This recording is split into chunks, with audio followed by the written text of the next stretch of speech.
नमस्कार दोस्तों, today in this class we are discussing about qualitative response regression models. जब हमारा डिपेंडेंट वेरिएबल्स क्वालिटेटिव नेचर का हो जाता है तो बेसिकली हम डिपेंडेंट वेरिएबल्स की एक्सपेक्टेड वैल्यूज़ को फाइंड आउट करने के लिए हम चार मॉडल्स का यूज़ करते हैं। That is basically LPM, logit, probit and tobit models. इसके लिए हम एक सिंपल एग्जाम्पल यदि लें दोस्तों, that is basically Y equal to alpha plus beta X I मेरा इनकम लेवल को शो कर रहा है और गिवन इनकम लेवल के ऊपर मैं बाइक या फिर कोई भी साधन है दैट इज़ बेसिकली कार को परचेज करूंगा या नहीं करूंगा। अगर मैं कार परचेज करता हूं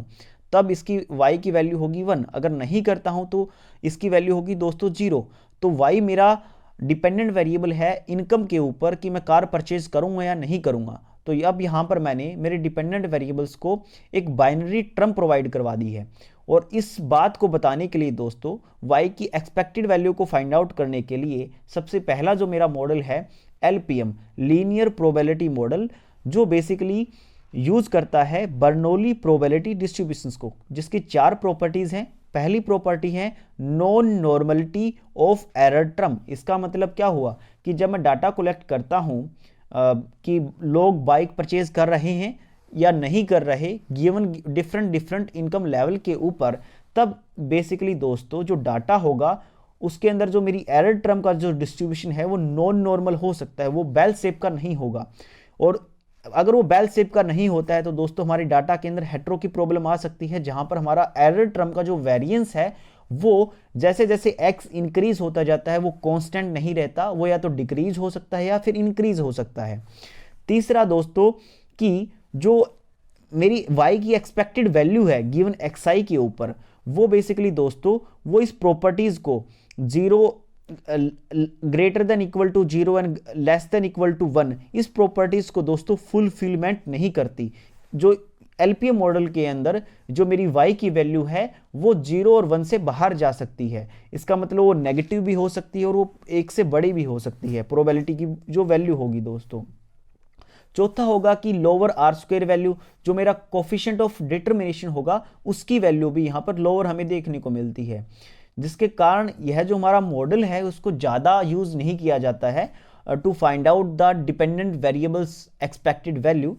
लेकिन हम इसके कुछ ना कुछ इसके सॉल्यूशन हैं कि पहली जो प्रॉब्लम है नॉन नॉर्मेलिटी, उसके लिए आप अपने जो नंबर ऑफ ट्रायल है उसको इंक्रीज करके पहली प्रॉब्लम का सॉल्यूशन ले सकते हैं। दूसरी प्रॉब्लम के लिए आप वेटेड लिस्ट स्क्वायर मेथड का यूज कर सकते हैं और तीसरी प्रॉब्लम को दूर करने के लिए दोस्तों हम रिस्ट्रिक्टेड लिस्ट स्क्वायर मेथड या किसी मैथमेटिकल प्रॉपर्टीज का यूज कर सकते हैं, जिसके कारण ये जो इसकी एक्सपेक्टेड वैल्यू है दोस्तों वो 0 और 1 के बीच में आनी स्टार्ट हो जाएगी। लेकिन जो मेन प्रॉब्लम है इस मॉडल के अंदर दोस्तों वो है कि यहाँ पर मेरा जो y equal to alpha plus beta x है, यहाँ पर जो बीटा की जो वैल्यू है जो शो करता है कि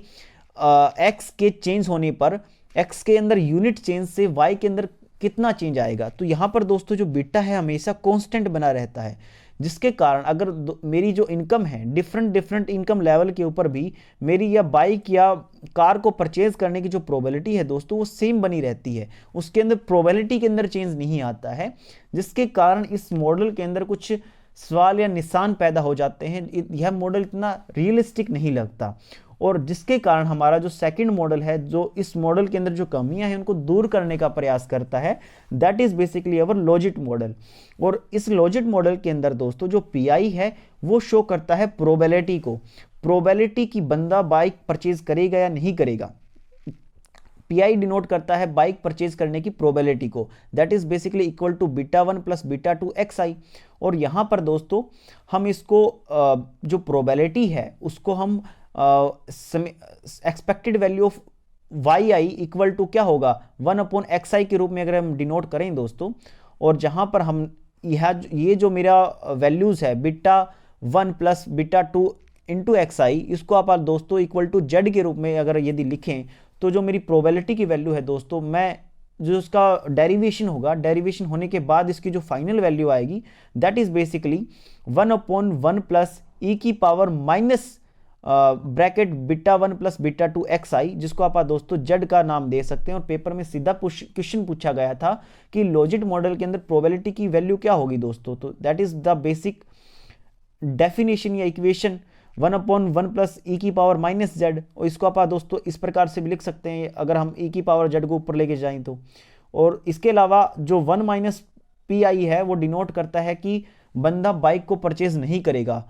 प्रोबेबिलिटी ऑफ फेलियर को शो करता है, और इसका फॉर्मूला होगा दैट इज, जिसको आप यहां पर देख सकते हो। और इन दोनों फॉर्मूला जो दोस्तों जो प्रोबेबिलिटी ऑफ सक्सेस और प्रोबेबिलिटी ऑफ फेलियर है, अगर आप इनको रेशियो ले लेते हैं, उस रेशियो का नाम होता है ऑड रेशियो। और इस ऑड रेशियो की जो वैल्यू आएगी दोस्तों, इन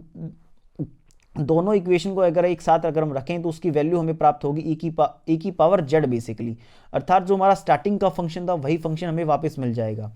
और यहां पर दोस्तों अगर ऑड रेशियो बढ़ता जाता है, इसका मतलब मेरी प्रोबेबिलिटी ऑफ सक्सेस बढ़ती जाती है, तो इस केस के अंदर मैं बाइक या कार को परचेज करना पसंद करूंगा। अगर ऑड रेशियो कम होता है तो परचेज नहीं करूंगा। और इसके लिए दोस्तों आप जो ऑड रेशियो होता है उसका लॉग लेते हैं। ऑड रेशियो का दोस्तों यहां पर लॉग लिया गया है, और जिसके बाद जो वैल्यू है लॉग की दैट इज बेसिकली एल, जो कि लॉजिट को डिनोट करता है। अगर एल की वैल्यू पॉजिटिव आती है, इसका मतलब जो मेरी प्रोबेबिलिटी है वो 0 से 1 की तरफ जाएगी, और जहां पर मैं बाइक या कार परचेज करूंगा। अगर एल की वैल्यू नेगेटिव आती है तो यहां पर वैल्यू दोस्तों 1 से 0 की तरफ जाएगी। और पेपर में ऐसा डायरेक्ट क्वेश्चन पूछा गया था। तो जब वैल्यू मेरी 0 से 1 की तरफ जाए तो मेरी जेड की जो वैल्यू होगी वो माइनस इनफाइनाइट से पॉजिटिव की तरफ जाएगी, और लॉजिट गोज टू माइनस इनफाइनाइट से पॉजिटिव इनफाइनाइट। और उसके बाद दोस्तों जो सबसे इंपॉर्टेंट बात है कि जो मेरा एलपीएम मॉडल था that is basically linear probability model, जो बेस्ड था कि जो मेरी प्रोबेबिलिटी है पीआई है वो लीनियरली रिलेटेड है मेरी एक्सआई के साथ में। लेकिन यहां पर दोस्तों जो मेरा लॉजिट मॉडल है, लॉजिट मॉडल का जो लॉग ऑफ ऑड रेशियो है, लॉग ऑफ ऑड रेशियो, यह मेरा जो लॉग ऑफ ऑड रेशियो है वह बेसिकली एक्सआई के साथ में लीनियर रिलेटेड है दोस्तों। और उसके बाद में यहां पर जो इंपॉर्टेंट बातें हैं कि जैसे जैसे यहां पर मेरी एक्स आई अगर बढ़ती है दोस्तों, अगर यहां पर मेरी इनकम बढ़ती है तो मेरी प्रोबेबिलिटी भी बढ़ती जाती है, मेरा ऑड रेशियो भी बढ़ता जाता है। तो जो प्रॉब्लम एलपीएम मॉडल के अंदर आ रही थी उस प्रॉब्लम को यहां पर हमने सोल्व कर दिया है। और अगर मेरा ऑड रेशियो नेगेटिव होता है, ऑड रेशियो जो लॉग ऑफ ऑड रेशियो अगर मेरा नेगेटिव आता है तो लॉजिट भी नेगेटिव होगा। इस केस के अंदर वैल्यू कहां जाएगी दोस्तों 1 से 0 की तरफ, और मेरी जेड की वैल्यू पॉजिटिव इनफाइनाइट से नेगेटिव इनफाइनाइट की तरफ जाएगी। और इस मेथड को यूज करने के लिए दोस्तों हमें मैक्सिमम लाइक्लीहुड फंक्शन का यूज करना पड़ता है, मैक्सिमम लाइक्लीहुड रिग्रेशन फंक्शन का टेस्ट का यूज करते हैं रेदर देन कि हम ओएलएस मेथड को यूज करें। एंड लॉजिट मॉडल के दोस्तों दो पार्ट होते हैं, ग्रुप लॉजिट मॉडल एंड अनग्रुप्ड, जहां पर इंडिविजुअल डाटा कलेक्ट किया जाता है। उसके बाद हम बात करते हैं इसके काउंट आर स्क्वायर की। बेसिकली ये काउंट है, काउंट आर स्क्वायर का जो फॉर्मूला होता है number of correct predictions divide by total number of predictions दोस्तों।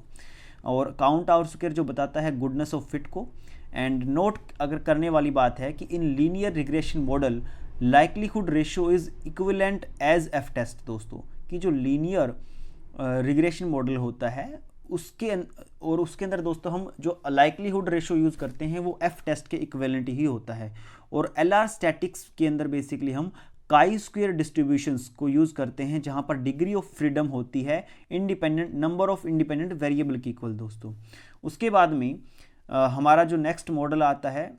That is basically Probit model. Probit model जिसको आप नॉर्मिट मॉडल के नाम से भी जानते हैं। और यहाँ पर जो एक बेसिक डिफरेंस है कि यहाँ पर एक क्रिटिकल या फिर एक थ्रेशोल्ड लेवल का यूज किया जाता है, जिसको हम कुछ इस प्रकार से समझ सकते हैं कि फॉर एग्जांपल दोस्तों यहाँ पर इनकम लेवल दिया गया है, यहाँ पर मैं अलग से इसको बनाऊं कि यहाँ पर मेरा एक थ्रेशोल्ड लेवल है, और इस लेवल के बाद दोस्तों इस लेवल से अगर मेरी इनकम चली जाती है तब मैं 100% चांस हो जाते हैं कि मैं बाइक खरीदने ही वाला हूं, जिसके कारण जो मेरा प्रोबिट मॉडल का जो मेरा ग्राफ होगा वो बहुत ज़्यादा स्टीपर आ जाएगा एकदम से। इस लेवल से जैसे ही हम ऊपर की तरफ जाएंगे दोस्तों तो मेरी बाइक या कार खरीदने की जो प्रोबेबिलिटी है वो एकदम बढ़ जाती है। लेकिन इससे पहले जो मेरी प्रोबेबिलिटी है बाइक या कार खरीदने की एक क्रिटिकल और थ्रेशोल्ड लेवल से पहले वो बहुत कम होती है। इसीलिए जो प्रोबिट या नॉर्मिट मॉडल होता है वो लॉजिट मॉडल से ज़्यादा ज़्यादा स्टीपर होता है दोस्तों, और जो हमारा लॉजिट मॉडल होता है वो ज़्यादा, उसकी जो टेल होती है वो ज़्यादा फ्लैटर होती है। ये एक बेसिक डिफरेंस है प्रोबिट और लॉजिट मॉडल के अंदर। और इसका जो मोटिव होता है, मोटिव दैट वी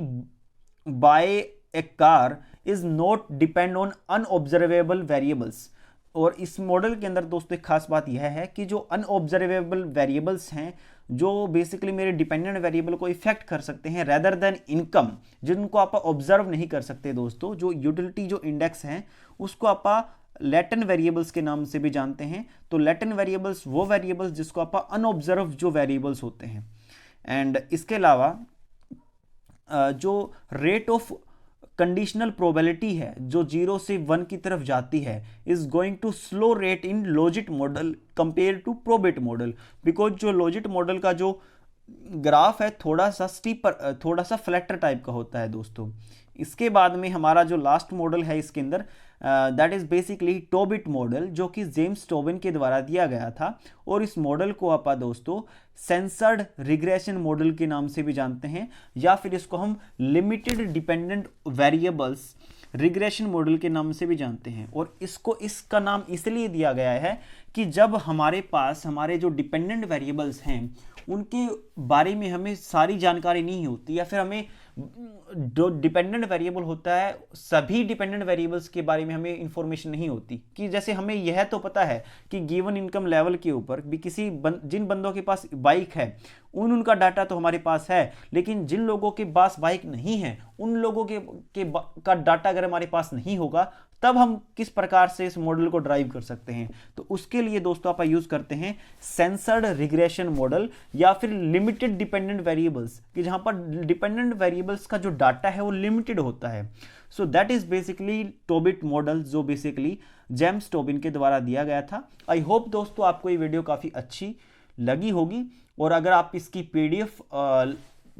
पर लेना चाहते हैं तो मेरी गूगल क्लासरूम के ऊपर मेरे सारे नोट्स एंड जो इंपॉर्टेंट क्वेश्चंस पेपर हैं वो आपको मिल जाएंगी, जहां से आप आसानी से इन चीज़ों को एक्सेस कर सकते हो। Thank you so much for watching this video.